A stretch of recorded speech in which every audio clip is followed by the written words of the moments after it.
In 1980, a young girl vanished without a trace during a crowded rock concert, leaving her mother to endure decades of unanswered questions and heartache. But 25 years later, while flipping through a magazine, the mother spots something eerily familiar, a detail that leaves her frozen in disbelief and turned the entire case on its head. Evie Harrow clutched her handbag tightly as she matted her way through the bustling international arrivals terminal of Montreal Trudeau Airport 62. The journey from Manchester had been exhausting, but the anticipation of seeing her best friend after nearly a decade kept her steps light despite her fatigue. Her eyes scanned the crowd, searching for the familiar face. Though they had both aged, Evie knew she would recognize Diana instantly. They had been inseparable during their university years in the UK, and even though life had pulled them in different directions, Diana to Canada, with her husband, and Evie remaining in Manchester, they had maintained their bond through letters, phone calls, and occasional visits. Evie overheard the voice cut through the airport noise, and Evie turned to see Diana Clarkson. Waving enthusiastically despite her 61 years, Diana still had the energetic aura that had drawn Evie to her during their first meeting in the university cafeteria. For decades, Agar silver-streaked hair was styled in a fashionable bob, and her eyes sparkled with the same youthful mischief. Evie remembered Diana. Evie called back her pace. They embraced tightly, both women holding on, as if making up for all the years spent apart. "Happy birthday, you old thing," Diana said, her voice muffled against Eve's shoulder. Evie laughed, pulling back to look at her friend. "Not until tomorrow. But thank you, you look wonderful," Diana said, her eyes taking in Eve's appearance. "Brighten suits you, you'll want to talk," Evie replied, still creating art and looking as vibrant as ever. Diana linked her arm through Evie's as they began walking toward the exit. "The tattoo parlor keeps me young. My hands aren't as steady as they once were, but my clients say that adds character to their designs." They made their way to the train station adjacent to the airport, chatting animatedly about Diana's life in Montreal's Plateau area, where she had established herself as a respected tattoo artist. After moving from the UK, with her husband now deceased, they settled into their seats on the train. Diana said, "I can't believe it's been almost 10 years since Michael and I visited you in Manchester." Evie noted a shadow passing over her face. "Time slips away, doesn't it? I kept telling me so I'd visit sooner," but she trailed off, both women knowing what had held her back, the grief that had become Eve's constant companion since her daughter's disappearance 25 years ago. "How are you really doing?" Diana asked softly, squeezing Eve's hand. "The breast cancer is in remission," Evie replied, smiling faintly. "The doctor warned me not to get too stressed, says it's bad for my recovery." "Then this trip is exactly what you need," Diana declared, her tone brightening. "Your birthday, the music festival. What could be better at our age? This might be the last time we do something this adventurous together," Evie remarked. Diana chuckled. "Speak for yourself. I plan to be causing trouble well into my 80s. They shared a laugh, and for a moment Evie felt the weight she'd carried for 25 years lightened slightly. "And how are you doing with everything else?" Diana asked carefully. Evie knew what she meant. "It's been about 3 months since I've had one of those waves, you know, and I can't help but start searching again," she sighed. "I'm trying, Diana. I'm trying to make peace with it, to keep Marissa in my heart without letting the grief consume me." "She would want that for you," Diana said gently. Evie nodded, swallowing the knot that formed in her throat whenever she thought of her daughter. Marissa had been only 10 years old when she disappeared during a concert in 1980. Despite extensive searches and investigations, no trace of her had ever been found. The pain had cost Evie her marriage, her husband unable to cope with the constant reminder of their loss, and had shaped every aspect of her life. "Since let's talk about something else," Evie suggested, forcing brightness into her voice. "Tell me more about this music festival." Diana, understanding her friend's need to change the subject, reached into her bag and pulled out a glossy magazine. "Actually, I wanted to show you something. The festival has some incredible local artists coming, and there's this amazing tattoo designer I thought you might like." Sat close to Evie and flipped open the magazine called Inked, turning directly to a page in the middle, with a TV getting a clear look. At the cover, the page displayed a series of intricate tattoo designs. "This one would look stunning on you," Diana said, pointing to a delicate floral pattern. "I've scoffed. Me, with a tattoo. Look at my skin, Diana. I'm all wrinkles and sag now. A tattoo would just get lost in the fold." "Nonsense," Diana countered. "Some of my best clients are over 60, and besides, wouldn't it be wonderful to celebrate our friendship with matching tattoos?" "Something small and meaningful," Evie considered the idea, surprised to find herself tempted. Well, if anyone could make me look good, it would Bahu. Exactly, let's be young again. Evie, let's do something spontaneous. Evie smiled, examining the designs on the page. I don't see anything here that speaks to me, she said finally. Look through the rest of the magazine, Diana suggested, handing it to her. Maybe you'll find something you like. As Ivy flipped through the pages, she eventually turned back to the cover and gasped. The image showed a woman with extensive facial tattoos, piercings, and what appeared to be decorative horns. Her face was transformed into something almost otherworldly, with elaborate patterns covering every visible inch of skin. Why would anyone do this to themselves? Evie asked, studying the image with a mixture of fascination and horror. She's made herself look like some sort of devil or monster. It's just body art, Diana replied, fazed by the extreme modification. Some people expressed themselves more dramatically than others. V was about to reply when something caught her eye, a colorful headband the woman was wearing. It featured a vibrant pattern, with an orange guitar graphic and splashes of teal and pink. The certificate sent a jolt through Eve's body. That headband, she whispered, her voice suddenly strained. Diana looked at her with concern. What about it? Marissa Hedone. Exactly like it, Evie said, her fingers trembling as they traced the image. Was from her favorite band, Velvet Blaze. They gave it to her when we went backstage at their concert the day she disappeared. Memories flooded back, the excitement on Maurice's face as they entered the crowded venue, the thrill when they were allowed backstage to meet the band, the pride Evie felt watching her daughter receive the treasured headband from her idols, and then the panic, the heart-stopping moment when Evie realized Marissa was no longer beside her, lost in the sea of concert. I was so absorbed in the concert, Evie continued, her voice thick with emotion, so stimulated by the crowd, the music, I didn't realize she had wandered off until it was too late. Tears began to form in her eyes. We never found her, Diana, despite everything. We never found her. Diana gently took the magazine from Eve's trembling hands and pulled her friend close. Evie leaned on Diana's shoulder, allowing the tears to fall freely. After a few moments, Evie composed herself and straightened up. I'm sorry, she said, wiping her eyes. We were just talking about letting go, and here I am falling apart at the sight of a headband. Don't apologize, Diana said firmly. Emotions need to be released, suppressing them isn't healthy. Evie nodded gratefully. I don't know how I would have survived all these years without your friendship. You've been my rock, even from across an ocean. That's what friends are for, Diana replied, squeezing Evie's hand. And that's something to be grateful for, a friendship that has endured through everything life has thrown at us. As the train continued toward Montreal, Evie tried to push thoughts off the magazine cover from her mind, but the image of the headband remained, stirring questions and memories she had spent years trying to reconcile. They disembarked from the train at the station closest to Diana's home in Plateau. The late morning sun cast a gentle glow over the colorful rose-anthracite streets that characterized the neighborhood. Evie breathed in the fresh air, grateful for the change of scenery from her quiet life in Manchester. It's not far from here, Diana said, as they began walking. I hope you don't mind the short walk. I thought it would be nice for you to see the neighborhood. Not at all, Evie replied, taking in the sights. Her luggage was minimal, just a single rolling suitcase and a small carry-on bag. Diana had assured her that anything else she needed would be available at the house. As they turned onto Diana's street, Evie noticed an unusual amount of activity.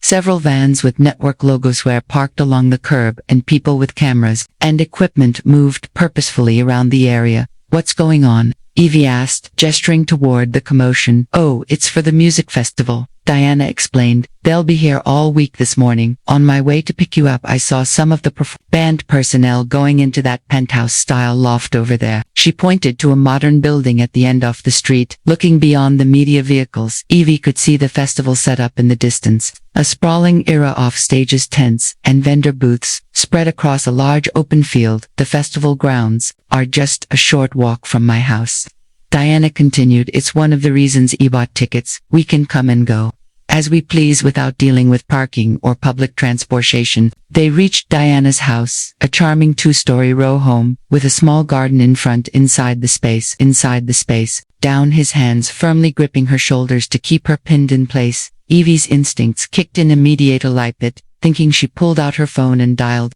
911. What's your emergency? The dispatcher answered promptly. I need an ambulance at the Montreal Music Festival, Evie said, her voice urgent but controlled. Behind the maintenance building, a woman is having what looks like seizures. And hey, who are you? What are you doing here?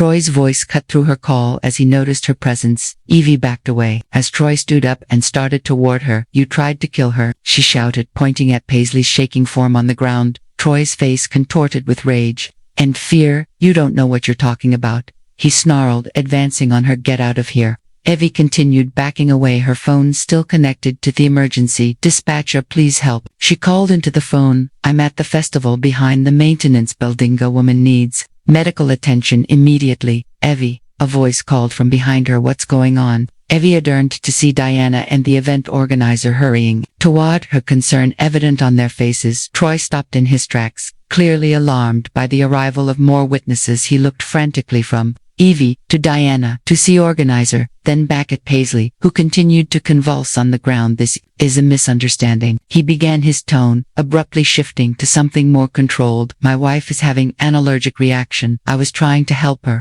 The organizer reached for her radio. "I'm calling security," she said, her voice firm. "No, wait." He was interrupted by the arrival of two security guards responding to the organizer's call. "What's happening, Gare?" one of them demanded while Troy attempted to explain the situation to the security guards. Evie rushed past them, to Paisley's side. The woman's face was swollen, her breathing shallow and strained, and her body trembled with involuntary movements, clear, unmistakable signs of anaphylaxis, instantly recognizable to Evie.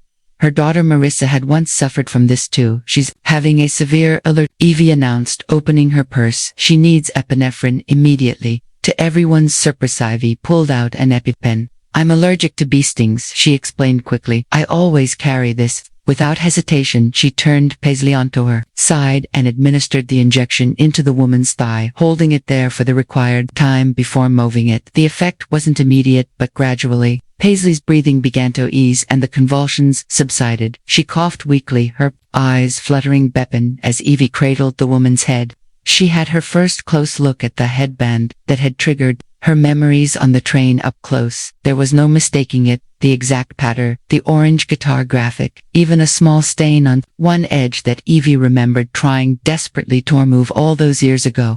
A realization dawned on her, so shocking that she nearly dropped Paisley's head. "Mary Blaze." Evie whispered the word, escaping her lips before she could stop it. Paisley, still dazed from her reaction, froze. At the word, her eyes, previously unfocused, suddenly locked onto Ever's face. "What did you say?" she asked, her voice a hoarse whisper. Evie pointed tough, small stain on the headband. "I tried to wipe that stain so hard but it wouldn't come out," she said, her voice trembling. "It was so stubborn. We even brought it to the bathroom and tried to wash it with soap, but it wouldn't disappear." Paisley's eyes widened in shock and recognition. "You were so disappointed because you had just gotten that headband from your favorite band, Velvet Blaze." Evie continued, tears beginning to stream down her face. "To cheer you up, I called it Mary Blaze from Marissa, your name, and Velvet Blaze." The silence that followed was profound, broken only by the distant sounds of the festival and the approaching sirens. "Phone, ambulance," responding to Evie's 911 call. Paisley's expression shifted from confusion to shock, then to something far more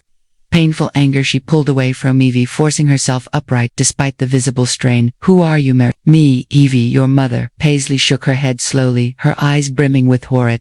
"If you're really my mother, where were you, and what are you doing here?" she asked, her voice cracking. "Why did you leave me that night?" "They told me you didn't want me anymore." The accusation struck Evie like a physical blow. "Leave you, Marissa? I never left you. You got lost in the crowd. I searched everywhere for you. I never stopped searching even after the police and everyone else gave up." Paisley, or Marissa as Evie now knew her to shook her head in disbelief. "I'm Paisley now. If you kept searching for me you would have found him," she said bitterly. By now a small crowd had formed. Troy, the security guards, Diana, the event organizer, and several fans who had come for the meet and greet. All eyes were fixed on the unfolding scene between Evie and the woman known as Paisley Williams. "Who told you that?" Evie asked, her voice breaking. "Who told you I abandoned you?"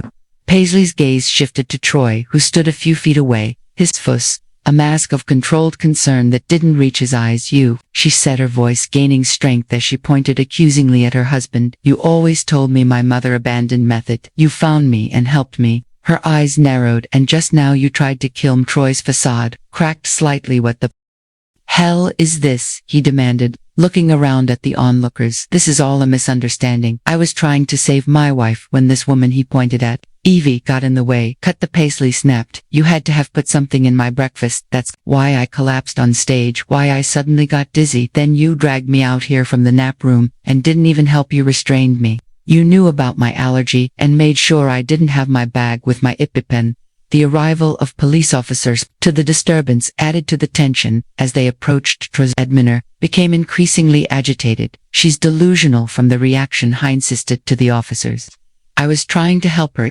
Evie stepped forward. That's not true, she said firmly. I saw him earlier, paying his bodyguards for something. She pulled out her phone and I saw him with a young woman behind the same building exchanging what looked like drugs and being timid. Paisley's eyes widened in disbelief. You did what she breathed. Stunned, Evie showed the blurry photos she had captured earlier to the police. While not clear enough to be definitive proof, they were suggestive enough to raise serious questions. One of the police officers turned to the bodyguards who had remained nearby. Is this true? Did he pay you for something? The bodyguards exchanged in unison glances, their loyalty clearly faltering under the weight of police scrutiny, when Paisley urged them to tell the truth, reminding them that their allegiance was to the band, not just to Troy. One of them finally stepped forward. Paid us too. He hesitated, then continued to get rid of her body. Take it to the forest, where no one would find her. He reached into his pocket and pulled out an envelope, which he handed to the officer. He gave us this as a down payment. There's more. When the job was done, the revelation sent a ripple of shock through the gathered crowd. The police officers moved quickly to restrain Troy, who suddenly seemed to realize the gravity of his situation. As they handcuffed him and read him his rights, his composure completely broke down. You're getting uglier every year, he yelled at Paisley. Look at you with that horn, that tattoo all over your body. He told you. I don't like them. You're a monster, a wretched woman who can't even show gratitude. His voice grew louder, more desperate as the officers began to lead him away. I found you lost in that Manchester concert 25 years ago with my friends. I was just a young man back then, 20 years old, and you were 10. We took you in because you looked so cute and had a beautiful voice and face. The officers attempted to silence, warning that anything he said could be used against him, but Troy no longer cared. The lead officer raised a hand to halt the others, allowing Troy to speak. It was supposed to be just a fun thing before I helped you return to your parents, he continued, but the more I heard you sing, the more I wanted to keep you. For my band that me and my friends were just working on, we had a studio, so we kept you there all the time. Evie felt sick listening to the confession, imagining her daughter held captive by a group of young men with no concern for the devastation they had caused. You kept crying for your mother, Troy went on, and we were afraid, so we told you your mother abandoned you so you'd be quiet, but we were nice to you. We trained you, perfected your pitch, you became part of our team and family. His voice took on a reminiscent quality, as if he were telling a fond story, rather than confessing to a kidnapping. When you got older, we knew who couldn't keep you there, so we had to move you somewhere. You wouldn't hear about your mother looking for you to Canada. It was a long process, but someone helped us, one of my friend's family, to falsify all your documents. But then our band got disintegrated because that family got caught by police. I feared the police would find you based on the track documents, so I left across the country and formed a new band, Glass Saints. His final words were hurled over his shoulder as he was pushed into the back of the police vehicle. Don't blame me, Paisley. You never searched for your mother. You just believed everything we told you, and you married me because you said you loved me, but now you're just uproad ugly pig. The police car door closed on his tirade, leaving a stunned silence in its wake. One of the remaining officers addressed the crowd. We'll need statements from all witnesses for now. This area is a police investigation. He turned to the event organizer. I'm afraid the Glass Saints performance